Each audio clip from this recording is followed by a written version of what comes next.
Bonjour, ici Franco Lamuerte. Dans ce tutoriel-ci, nous allons voir comment avec Reason, nous pouvons créer un pseudo time stretching. Je dis bien pseudo, puisque Reason n'est pas doté à proprement parler de véritables fonctions de time stretch. Néanmoins, moyennant une bidouille sonore, nous pouvons aller créer une apparence de time stretch qui ne sonnera pas évidemment comme les véritables time stretch que l'on a l'habitude d'entendre sur des logiciels tels que Melodin. Néanmoins, on pourra comprendre comment utiliser ce pseudo time stretch pour générer des effets assez intéressants, effets que ne rendent pas d'ailleurs les véritables logiciels de time stretch. Dans SoundForge ici, j'ai une onde qui dure 1 seconde. Elle a été enregistrée avec ma voix. Écoutons tout d'abord le contenu très poétique de cette onde qui dure, je le rappelle, 1 seconde. 1 seconde. Eh bien voilà, elle le dit elle-même. Voilà, elle dure 1 seconde. D'ailleurs, si j'affiche la référence en secondes, on remarque bien que cette onde dure 1 seconde. Yes! Si j'active la fonction boucle de SoundForge ici, évidemment, cette onde va jouer en boucle 1 seconde, 1 seconde, 1 seconde, 1. Et bien maintenant, si je tasse ce petit fanion gauche vers la droite, la boucle sera plus courte. 1 seconde, seconde, seconde, seconde, et ainsi de suite. Seconde, seconde, seconde, seconde, seconde, onde, onde, onde, onde, onde, onde, onde. Donc vous comprenez le principe. Eh bien, si je tasse cette boucle vers la gauche et que je la fais jouer en boucle, il y aura juste le début de l'échantillon qui va être joué en boucle. Et maintenant, si je tasse cette boucle pendant la lecture de la boucle, si je la déplace de gauche à droite à l'intérieur même de la point wave, écoutez bien ce qui se passe.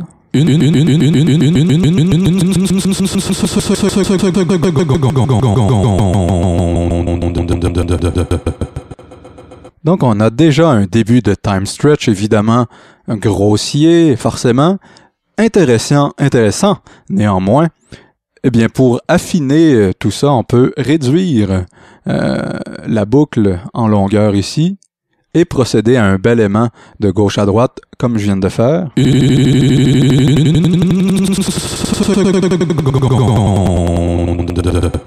Donc, on se rend compte que plus la boucle va être petite, plus la précision du pseudo time stretch se fera entendre. Maintenant, avec Reason ici, puisque c'est le but, insérons un NN19. Allons chercher l'échantillon qui dure 1 seconde. Voilà, Reason aussi le dit. Remarquez ici dans le coin droit du NN19 la fonction Start Sample. Qu'est-ce que ça implique? C'est que dépendamment du positionnement de ce potentiomètre, la lecture se fera du début de l'échantillon, de la point wave, comme ça ici, 1 seconde, ou un petit peu plus en avant, par exemple ici, seconde. On voit que le début de la lecture se fait plutôt sur le seconde que sur le 1 seconde. Et ainsi de suite, si je tasse vers la droite, seconde. Voyez-vous ici, il y a une valeur 69, on entend simplement le gonde de 1 seconde. Ainsi de suite. Finalement, la valeur de sample start, par exemple, si on veut la représenter ici avec SoundForge, elle est en lien avec le locateur de gauche. Finalement, dépendamment de son positionnement, c'est lui qui va gérer le début de la lecture. Par exemple, du début ici, 1 seconde. Ou un peu plus loin dans le sample. Seconde. Etc. Seconde. Voilà. Donc maintenant, comment on va faire avec Reason pour générer les petites boucles que l'on retrouvait ici avec SoundForge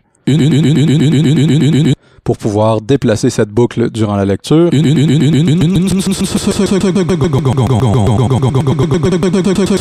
Donc, avec Reason, Comment on va s'y prendre? Eh bien, c'est avec le séquenceur. On va ouvrir le séquenceur relatif au NN19. Nous allons ici une sur la note C3 qui correspond à la root key de mon sample.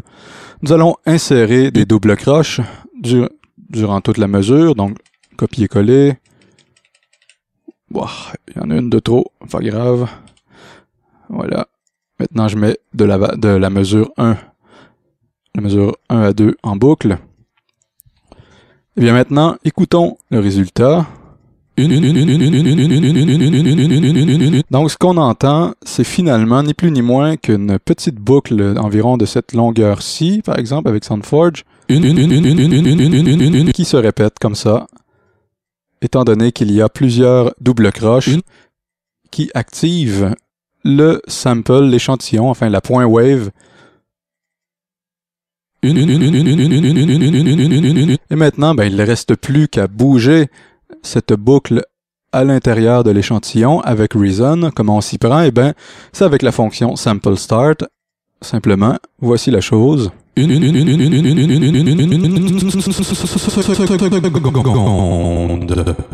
on peut même revenir à reculons.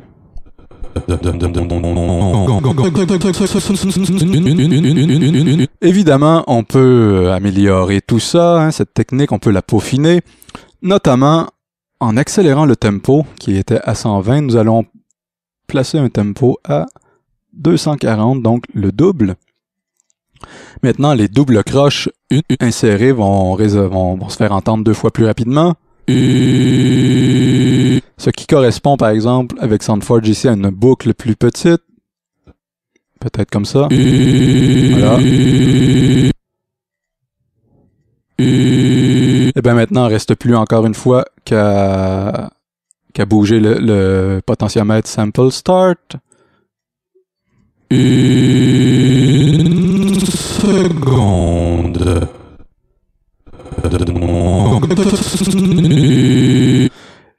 On peut encore améliorer ça.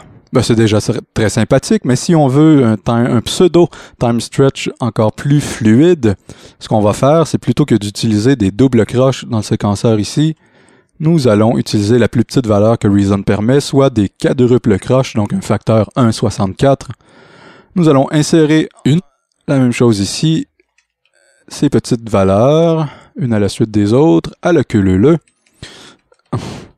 sur toute la mesure.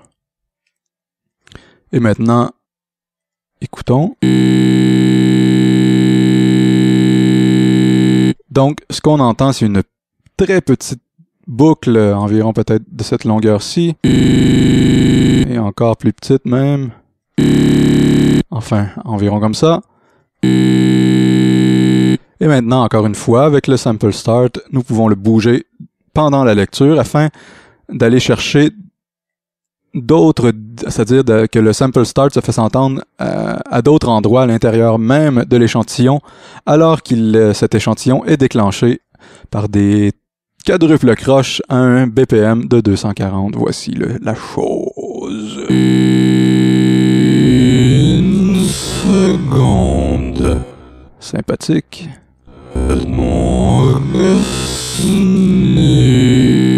Ce qui est bien, c'est qu'on peut s'arrêter à un certain moment sur le sample start, question de générer des effets un peu robotiques, par exemple. Une seconde.